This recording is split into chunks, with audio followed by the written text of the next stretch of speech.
Anda kembali di Breaking News kasus Sambo pemirsa. Dalam dupliknya kuasa hukum terdakwa Arif Rahman Arifin menanggapi replik jaksa penuntut umum yang menyebut terdakwa tidak menolak perintah atasan, padahal menyadari perintah tersebut bertentangan dengan norma hukum. Menurut kuasa hukum, bagi orang yang memiliki tingkat kepatuhan yang tinggi, tindakan Arif Rahman yang menyetujui usulan Baikuni Wibowo untuk melakukan backup isi rekaman DVR CCTV adalah bentuk penolakan terhadap perintah atasan. Bahwa terdakwa Arif Rahman Arifin pada saat Wakadnb Biro di Propampori tidak menjalankan tugas dan wewenang dan tanggung jawab profesional dan prosedural sebagai bawahan, tidak menolak perintah atasan yang bertentangan dengan norma hukum, serta melakukan permufakatan dan pelanggaran KEPP sebagaimana atasan telah memberikan perintah yang bertentangan dengan norma hukum dan sebagai atasan telah menggunakan kewenangannya serta tidak bertanggung jawab. Bahwa kami penasihat hukum berkeberatan dengan pernyataan saudara penuntut umum sebagaimana dijabarkan di atas, dikarenakan berdasarkan alat bukti keterangan saksi Arif Riyadi Arifin, alat bukti saksi psikolog forensik Nathanael Sumampau, alat bukti ahli psikiatri forensik Natalia Widiasi, dan alat bukti surat nomor 10 berupa presentasi dari ahli psikiatri forensik.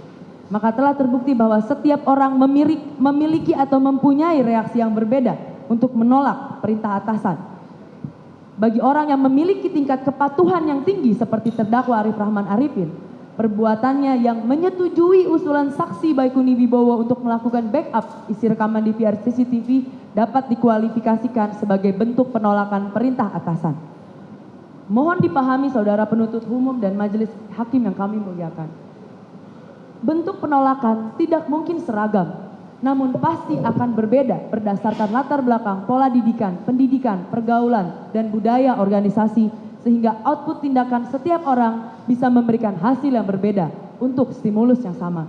Tindakan terdakwa Arif Rahman harus dipahami sebagai suatu kompromi antara kepatuhan dan bentuk menolak perintah atasan berdasarkan logika dan nurani, serta hal tersebut justru menunjukkan ketiadaan mens rea.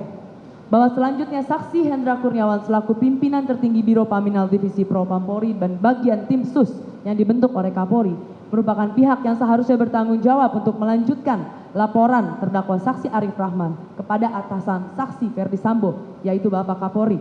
Namun malah melaporkan temuan tersebut kepada saksi Ferdi Sambo dan menempatkan terdakwa Arif Rahman dalam keadaan sulit hingga tertekan, telah menyebabkan terdakwa Arif Rahman Arifin kehilangan percaya diri dan dilema moral untuk mengambil tindakan melawan perintah saksi Ferdi Sambo karena tidak adanya faktor dukungan atau belonging.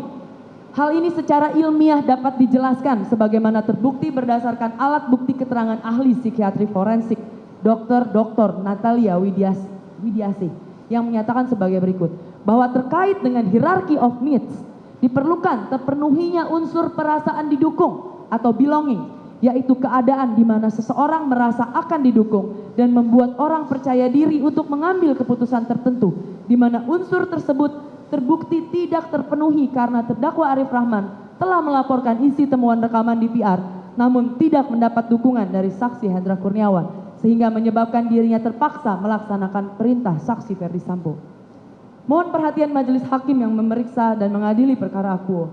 Tindakan saudara penuntut umum yang mengutip lampiran petikan putusan sidang Komisi Kode Etik Polri sebagaimana disebut di atas merupakan ketidakcermatan karena buktinya dalam fakta terbukti alat bukti surat 12 berupa putusan sidang Komisi Etik Polri, maka diketahui bahwa amar yang dikutip oleh saudara penuntut umum dalam lampiran petikan putusan tersebut berbeda dengan amar putusan yang tercantum dalam bukti putusan KEPP.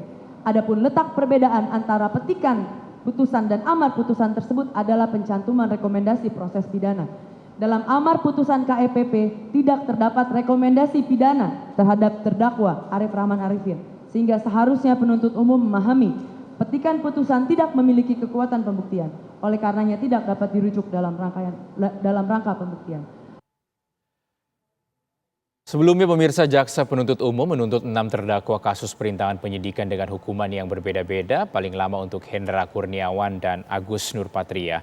Hendra Kurniawan yang merupakan mantan Karopaminal Propam Polri dituntut 3 tahun penjara dan denda 20 juta rupiah subsidiar 3 bulan kurungan. Dia dianggap bersalah karena telah memerintahkan anak buahnya untuk menyisir CCTV di sekitar rumah dinas Verdi Sambo di Duren 3. Sama dengan Hendra Kurniawan, jaksa juga menuntut mantan Kaden A. Ropaminal Agus Nurpatria Adipurnama pidana penjara selama 3 tahun dan denda 20 juta rupiah subsidiar 3 bulan kurungan. Agus dinilai sebagai koordinator lapangan yang bertugas menyisir CCTV di Duren 3. Sementara itu, mantan Wakaden B Biro Paminal di Propam Polri, Arif Rahman Arifin mendapat tuntutan lebih ringan dari Hendra dan Agus. Dia dituntut pidana penjara selama 1 tahun dan denda 10 juta rupiah. Subsidiar 3 bulan kurungan karena dianggap sengaja mematahkan barang bukti laptop hingga tak bisa digunakan sebagaimana mestinya.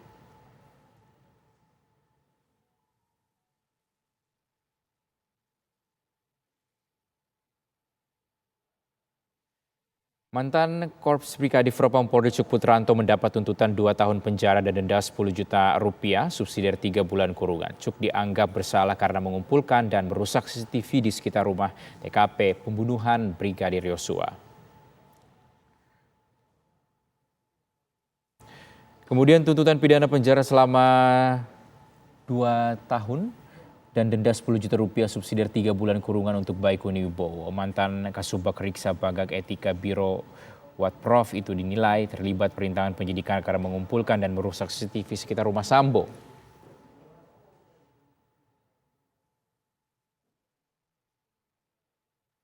Lalu ada mantan Kasubnit 1, Subnit 3 di Tepidum Barreskrim Polri Irfan Widianto yang dituntut 1 tahun pidana penjara dan denda 10 juta rupiah subsidiar 3 bulan kurungan. Irfan dianggap bersalah karena mengumpulkan dan merusak CCTV di area rumah dekat rumah Verdi Sambo di Komplek Polri Duren 3, Jakarta Selatan.